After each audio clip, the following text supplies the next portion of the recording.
let's start with the headline. If you hadn't seen it, Bernie Sanders actually has written an opinion piece. So this is what we're going to be kind of covering along with that tweet. But this op-ed speaks to the overall topic of the results of a worldwide pro-Palestinian protest. Do you think Bernie Sanders will be having to write an op-ed like this without the protests, but with the genocide? Why would he write an op-ed? We've been killing in other countries, Iraq, doing things and killing thousands and hundreds of people in other countries all the time since he's been in office. So don't think that it's because solely on the atrocities, the genocide that's happening in Palestine. This also has to do with his legacy, with him not wanting to go down and totally torch his legacy, which I believe is sort of too late. But let's start what started this, and that is this here. This is what started all of this for me. I'm going to blow this up. And it says, breaking Senator Bernie Sanders, we are all complicit in what is happening in genocide. We are all complicit in what is happening in Gaza, and a large part of the tragedy is caused by the use of American weapons. Let me make sure this is not important. Oh, just saw somebody join us on our website. So welcome that person that I can actually shout you out since you're watching. Bryce Smith just joined us on our website, hit that join button and signed up to be on our mailing list on our website. So welcome, Bryce Smith. If anybody else joins us through our website, it gives me a notification. I'll shout you out. How about that? All right, so back to this. Bernie Sanders says, we are all complicit in what's happening in Gaza. My question would be, who is we? Now, if you mean all of the government, yes. If you mean all of the Democrats, yes. If you mean all of the people who voted for or who would vote for funding, yes. If you're talking about all the people who use rhetoric in support of genocidal Israel, yes. That's not me. None of those categories fall on my lap. So just to clarify, we. But more so you, Bernie Sanders, and we're going to get to how you are more complicit than, let's say, me and the RBN audience. And because he goes on to say a large part of the tragedy is caused by the use of American weapons. And my first question to Bernie Sanders would be, didn't you know that on October 8th, October 9th, 10th, 11th, 12th, October 13th, 14th, and so on, and all of November and all of December? Didn't you know that as ceasefires were being called?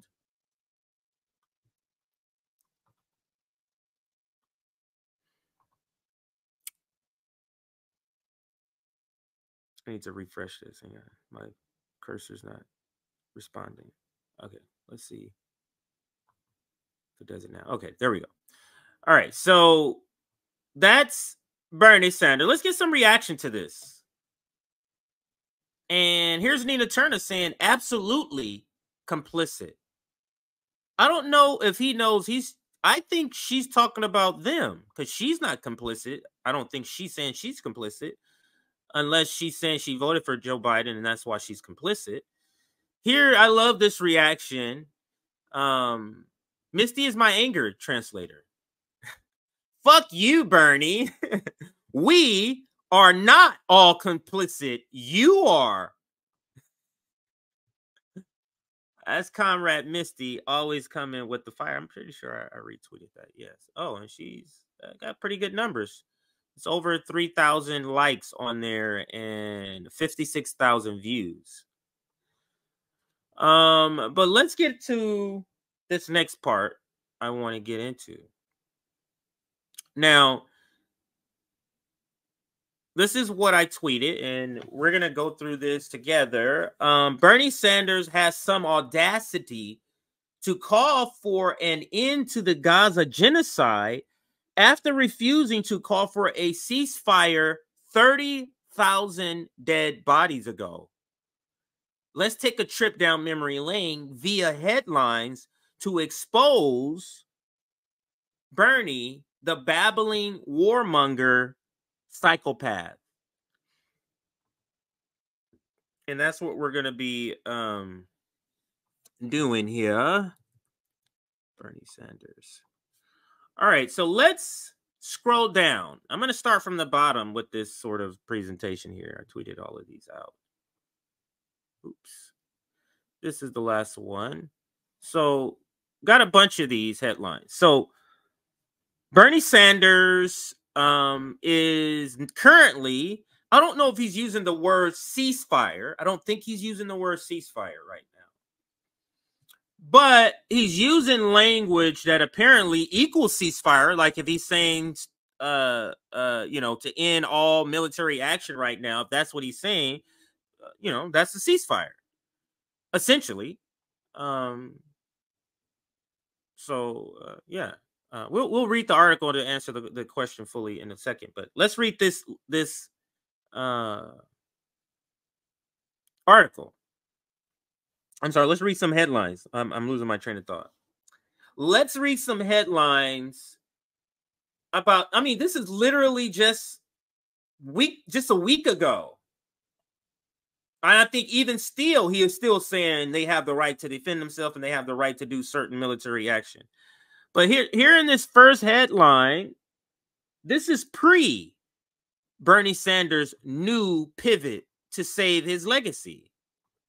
This headline says, Bernie Sanders opposes squad, rejects permanent ceasefire between Israel, Hamas. Now, at one point, the terrible squad, the virtue signaling squad, was to the left of Bernie Sanders.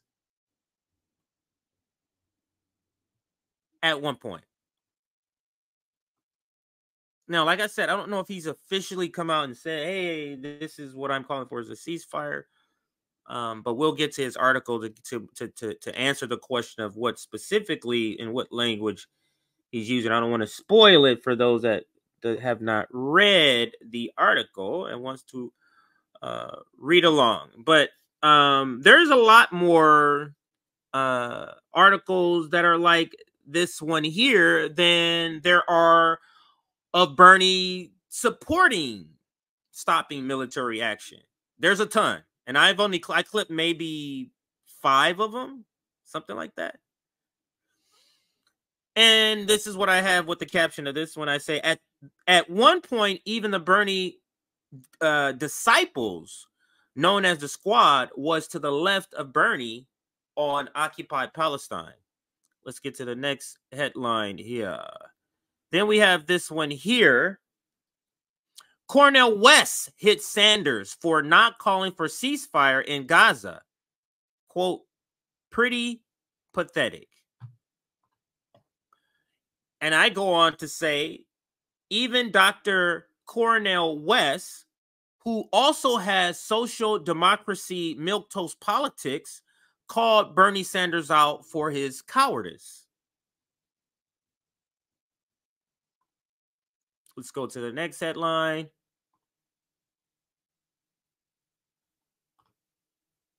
Sanders doubles down against Gaza ceasefire in the face of progressive backlash. Now, we all remember, because I know I remember doing content back when he was I think he got protested on. Yeah, if I remember correctly, he received several protests. I think even some of his staffers, there was like an anonymous letter. I remember even Majority Report covering how Bernie Sanders had not yet seen the light, I believe is how they described it. But let's continue. Oh, actually, this is the one I was going to read. I'll read again.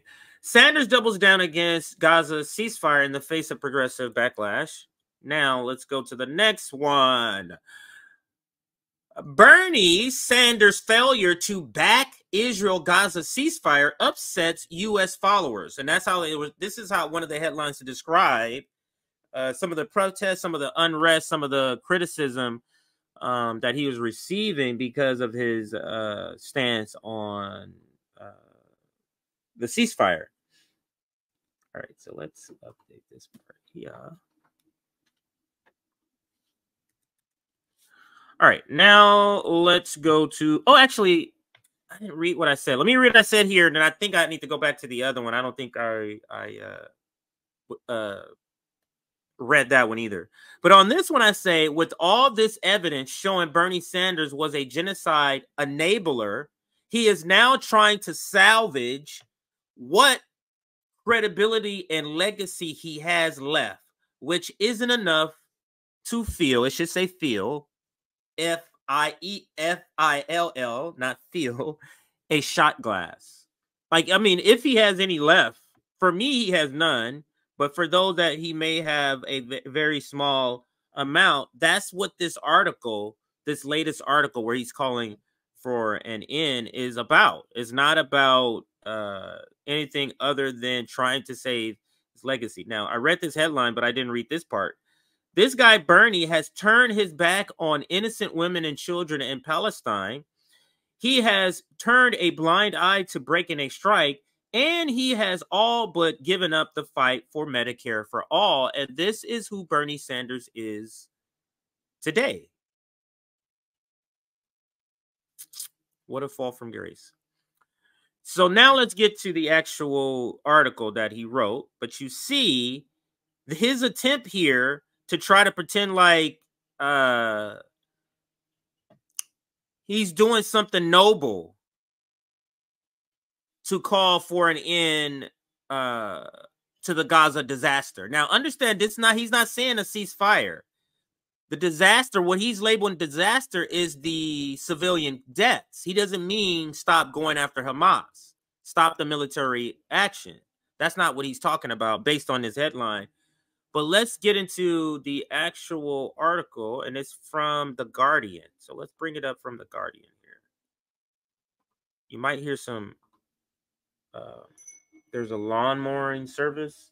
I can hear them, and they're going to get closer and closer. So you may begin to hear them, but you'll still be able to hear me perfectly, but you might hear some background sound in just a few seconds here. The U.S. must act to end the Gaza disaster. And this is by Bernie Sanders, of course, in one of the professional managerial class NATO left publications known as The Guardian. And here we go. The United States must make clear to Netanyahu that we will not provide another dollar to support his inhumane illegal war. Now, let's analyze this. You might be like, yeah, it's great. Bernie Sanders is doing something great. I'm gonna do my Nick impression. You know when he does impressions of people? It's great. But let's break down what he says here. The U.S. must make clear to Netanyahu that we will not provide another dollar to support his.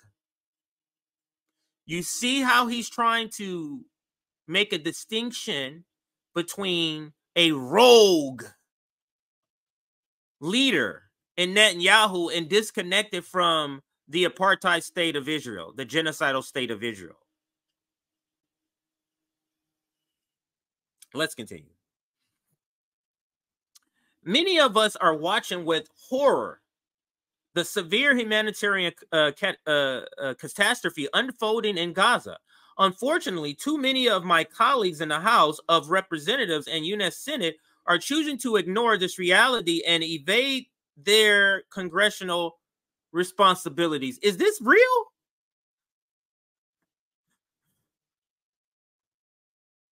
This is serious. He's serious when he says this. Unfortunately, too many of my colleagues in the House of Representatives and the U.S. Senate are choosing to ignore this reality. Did we not just go through 4 or 5 headlines where Bernie Sanders did exactly what he's talking about here. Bernie Sanders ignored it all of November, all of the rest of October, all of November, and all of December. Let's be clear. What's happening in Gaza is not just some unfortunate tragedy taking place thousands of miles from our shores. The United States provides Israel with $3.8 billion in military aid every year, and the bombs and military equipment that are destroying Gaza are made in America. Really, Bernie? Because that's precisely what some of the protesters were saying when you were saying no to a ceasefire. That's precisely what the letter that your staffer sent to you. That's precisely what people were saying to you.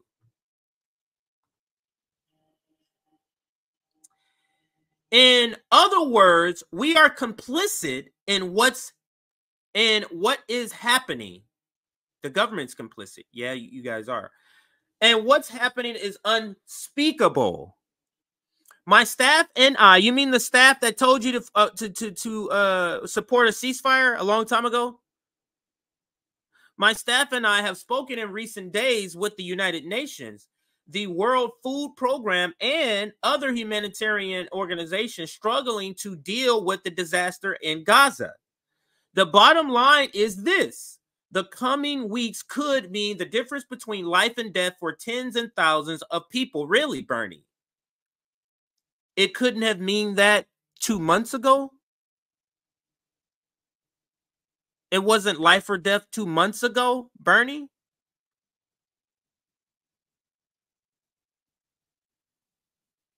Didn't we lose tens of thousands of lives? 3 of them, as a matter of fact. 3 tens? If we are not to see a dramatic improvement in humanitarian access very soon, countless innocent people, including thousands of children, could die of dehydration, diarrhea, preventable diseases, and starvation.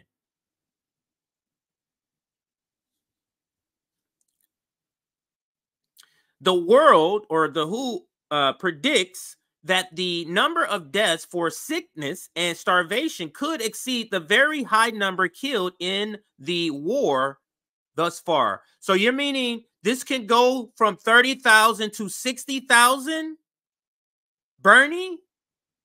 And you're still not calling for a ceasefire thus far in this article. And let's be clear. Now back to the article. And let's be clear. This is not a natural disaster. And to your point, Bernie, where it's out of your control. And to this point, let me say this, because I always have this same question when they're talking about the humanitarian crisis that's going on. I always am yelling at the TV, humanitarian crisis caused by who?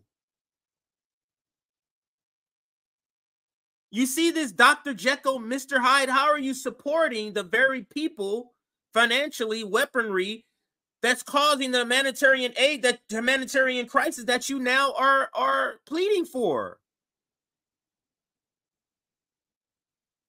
This is so schizophrenic. This is the direct result of choices made by political leaders like you, Bernie.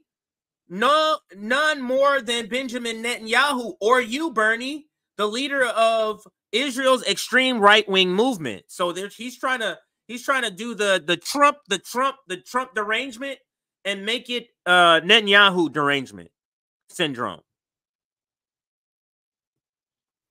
Let's continue. Hamas began this war with its horrific terrorist attack on October 7th, which killed 1,200 innocent men, women, and children and took 240 hostages.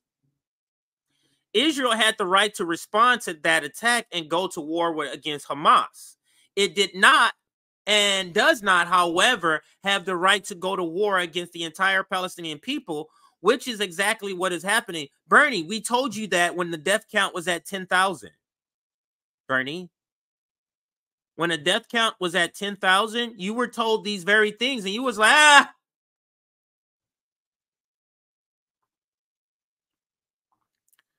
Social democratic politics is this, where you shout radical shit, but you deliver milk toast. And that's who we have in Bernie Sanders. Let's continue, though, with his article. Oh, wow, screws in your teeth there. Anyway, more than 25,000 Palestinians have been killed in this war. When I say 30,000 plus, I'm including the missing. They've been missing, and they still including them in missing. So the 25,000 he's saying here, these the ones they've been physically able to count, not including the missing. More than 25,000 Palestinians have been killed in this war and 62,000 wounded, 70% of whom are women and children. Thousands more are believed to be trapped under the rubble. At least 159 U.S. aid workers have been killed so far, more than in any previous war. Now, if Bernie Sanders has all of these numbers and had access to all these numbers all this time, but he is just now coming out and saying this, what does that mean about his advocacy now? What does that speak to? Is this a full-throated advocacy? How can it be full-throated if these are your reasons why you're now having a full-throated expression of you want to end this now? These same conditions existed when it was at 5,000 body count, when it was at 10,000 body count. The same conditions you're describing now, Bernie, that brought you to this. This is social democracy, though. It's like knowing shit is bad, but not really having the guts to really go at and really do something about it. You just kind of go like this. You know what I mean? It's kind of like being in a fight and you're going like this. That's the equivalent of social democrats' political posturing. Unbelievably, 1.7 million people have been driven from their homes, almost 80% of the entire population of Gaza. These are people who were already impoverished and who are now living in the crowded UN shelters or out in the open air in winter conditions. They lack adequate food, water, fuel, and medical supplies. Who's stopping them from getting that, Bernie? The same people you're fine with funding? How can you resolve this contradiction? How can you give money and weapons to the people that's creating the conditions of this humanitarian crisis? How can you be on both sides? Back to the article, and they have now no idea what the future holds for them. Excuse me. About 70% of the housing units in Gaza have been damaged or destroyed. Most of Gaza's critical infrastructure has been made inoperable, including many water wells, bakeries, power plants, and sewage treatment facilities. Much of the area has been without cell phone service for weeks, making communication extremely difficult. Water is scarce, and what little is available is often contaminated. What I don't understand, and I'm pausing the article, is how, as you're writing this and you're describing the conditions, how at the end of this article, your conclusion is not a ceasefire immediately. How is that? Social democracy. They can literally see slave. They can literally see somebody in physical pain. And let's write a letter about it.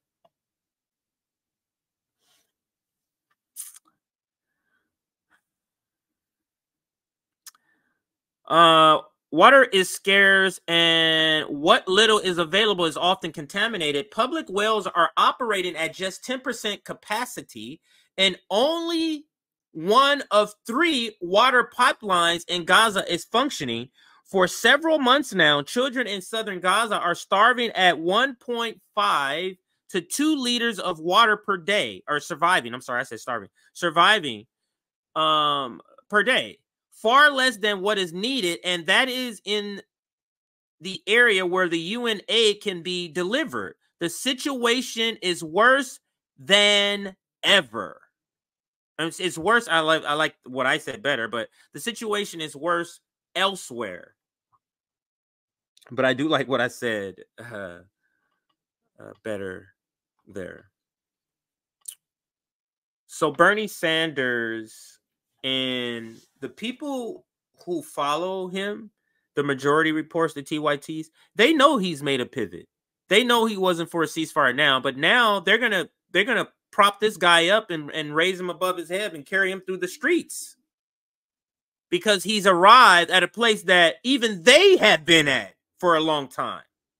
But they're still gonna praise him as some messiah. It's truly disturbing, to say the least, how they still follow behind this guy.